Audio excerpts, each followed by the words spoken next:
queremos ter clara, pois, as orientações sobre o culto mariano. O nosso culto mariano deve ter bases sólidas, fundamentadas à luz de toda a experiência litúrgica da igreja, das normas litúrgicas da igreja. O Espírito Santo é que guia a igreja e a sua forma, a forma de rezar da igreja, sem dúvida, é resultado da ação do Espírito Santo na vida dela. Então, a partir de tudo aquilo que a liturgia nos ensina, que orientações pode ter o culto mariano? A primeira orientação é no campo bíblico. Quer dizer, a Bíblia deve estar sempre no centro. E nesse ponto, se pegarmos tudo aquilo que a Bíblia diz de Maria, meu Deus, o nosso culto será muito enriquecedor. Eu sei que tem gente que diz, não, mas a Bíblia quase não fala de Maria. Eu diria que fala muito pelo fato de o centro ser Jesus.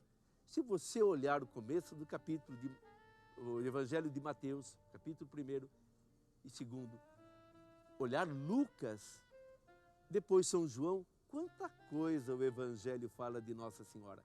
Então a Bíblia, ela está na base de toda a liturgia, porque a Bíblia nos apresenta a história da salvação, os gestos salvadores de Deus, que veio ao nosso encontro ao enviar-nos o seu Filho. Primeiro, tinha vindo por profetas, lá no Antigo Testamento, mas finalmente, na plenitude dos tempos, veio por seu Filho. Então a Bíblia deve estar muito dentro, muito no fundamento de todo o culto mariano. Só para dar um exemplo, o rosário. Qual é a grande riqueza do rosário? É justamente que nós contemplamos momentos da vida de Jesus que estão no Evangelho com o olhar de Maria. Eu comparo assim, ela nos pegando pela mão e nos conduzindo pela vida de seu filho, nos explicando. Então, uma oração que tenha uma fundamentação bíblica, sem dúvida, é uma oração rica que ultrapassa o tempo. Ultrapassa e serve para qualquer época e qualquer lugar. Depois, no culto mariano, é preciso a gente levar em conta as orientações da liturgia. E olhe bem, a liturgia é sóbria, é solene. Ela não é para a expressão dos sentimentos pessoais. Para isso, há os momentos individuais de oração. É a oração de Cristo ao Pai. Você pode ver as celebrações dentro das normas litúrgicas, são celebrações solenes, onde se observa o rito, não o ritualismo. O ritualismo é fazer um rito pelo rito, gesto pelo gesto. Mas dentro das celebrações litúrgicas, cada gesto, cada oração tem o seu sentido que é preciso conhecer. Então, o culto mariano, as expressões do culto mariano devem estar muito atentas ao jeito de ser da igreja rezar. Uma outra orientação para o culto mariano é, eu diria assim, a orientação ecumênica. É importante evitarmos tudo aquilo que possa gerar mal-entendidos. Por exemplo, nós às vezes temos certas devoções que nós entendemos, mas que o outro irmão de outra igreja, uma igreja evangélica ou um ateu, fica até meio surpreso, porque nós supomos muita coisa.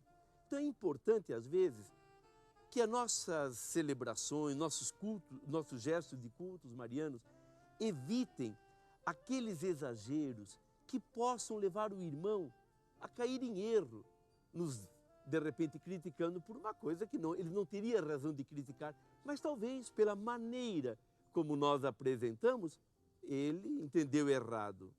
Então é importante esta nota ecumênica, um cuidado para evitar aquilo que possa escandalizar os irmãos, como aliás já vimos lá nos Atos dos Apóstolos, quando se tratou das carnes imoladas, que recomendaram que não se usasse para evitar escândalo, que também é algo bastante sério. É importante depois uma orientação antropológica, quer dizer, levar em conta o lugar e o papel de Maria. Uma mulher que viveu a vida escondida, mas que teve assim uma orientação de vida. Isso que é importante nós termos presente na vida de Maria. Aquela orientação para Deus. E quando ela explodiu no "Eis aqui a serva do Senhor", é porque o seu coração estava voltado para Deus. Eu dou um exemplo. Um jovem, ele tem princípios, chegou à conclusão de que não deve experimentar droga nenhuma, só pode e vai destruir o seu corpo e vai entrar por um caminho que ele não sabe se depois tem volta e como voltará.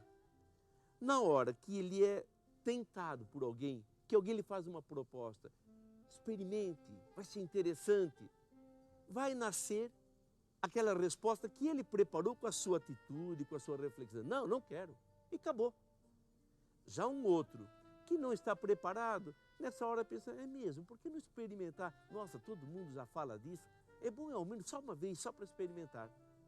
Quer dizer, a pessoa toma uma decisão em função da preparação.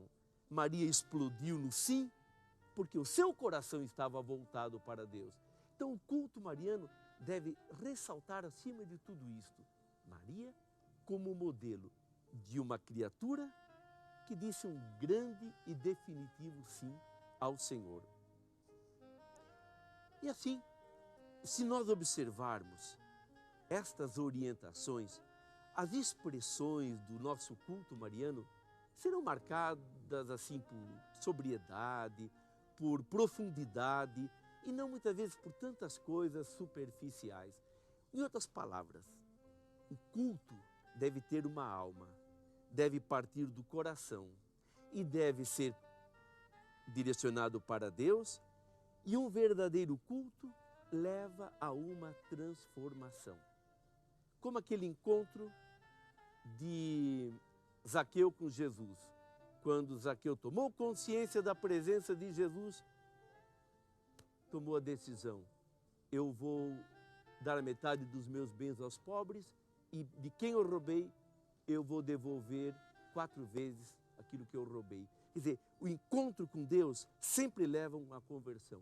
Um culto a Deus, mesmo que através de Maria, leva a um gesto de imitação, de conversão, de mudança. Se apenas fosse um gesto pelo gesto, seria muito pobre. Mas o verdadeiro culto a nosso Deus é o culto com o coração. É o coração que se apresenta a Deus, que se imola. E no caso aqui, o louvamos pelas maravilhas que ele realizou em Maria. Ela mesma profetizou: bem-aventurada me chamarão todas as gerações. Nós então fazemos parte daquela geração que hoje chama Maria de bem-aventurada. Fazemos parte, pois, da profecia de Maria. Continuaremos a nossa reflexão sobre o culto mariano.